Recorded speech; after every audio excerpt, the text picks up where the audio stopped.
எத்தனை உணவுகளை நம்ம விதவிதமா ருசிச்சு, ரசிச்சு சாப்பிட்டாலும், இந்த பாரம்பரிய உணவுகளுக்கு இருக்கிற மவுஸே தனிதாங்க. இந்த கம்ப மாவுல வச்சு ஈஸியா கம்மங்கூழு பிகினர்ஸ் கூட ரொம்ப ஈஸியா செய்றது எப்படின்னு பார்க்கலாம். ஒரு கம்பு மாவு ரெடிமேட் மாவு பாக்கெட் வாங்கிக்கோங்க. அத நீங்க தேவையான அளவு மாவ எடுத்து தண்ணி ஊத்தி நல்லா கட்டிகள் இல்லாம கரைச்சுக்கோங்க. இப்ப அடுப்புல குக்கர வச்சுக்கோங்க. குக்கர வச்சுட்டு அந்த கரைச்சு வச்ச தண்ணிய சேர்த்துக்கலாம்.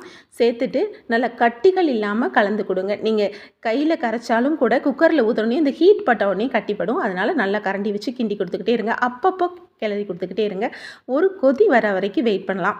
ஒரு கொதி வந்ததுக்கப்புறம் நீங்கள் மூடி வச்சு வேக வச்சுக்கலாம். இப்போ நம்ம ஒரு கொதி வர வரைக்கும் அப்பப்போ மட்டும் கிளறி கொடுத்துக்கலாம்.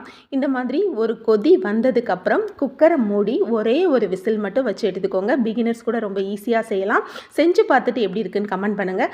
ஒரு விசில் வர வரைக்கும் வெயிட் பண்ணுவோம். விசில் வந்ததுக்கப்புறம் ஓப்பன் பண்ணி பார்ப்போம். பெர்ஃபெக்டாக வெந்திருக்குங்க. இப்போ விசில் வந்துடுச்சு. குக்கரை ஆவி ரிலீஸ் ஆனதுக்கப்புறம் ஓப்பன் பண்ணி பார்க்கலாம். நல்லாவே சாஃப்டாக நல்லா மெழுகு போல் பசை போல் இந்த கம்மங்கூழ் வெந்திருக்குங்க.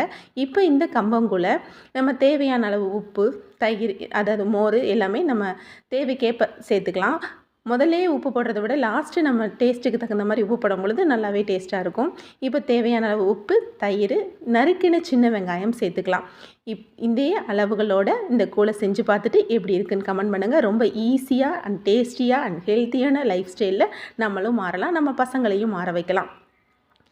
செஞ்சு பார்த்துட்டு எப்படி இருக்குன்னு கமெண்ட் பண்ணுங்கள். இது போல் நீங்களும் பல வீடியோஸ் பார்க்குறதுக்கு நம்ம சேனலை சப்ஸ்கிரைப் பண்ணி சப்போர்ட் பண்ணுங்கள். பாய். நெக்ஸ்ட் வீடியோவில் பார்க்கலாம்.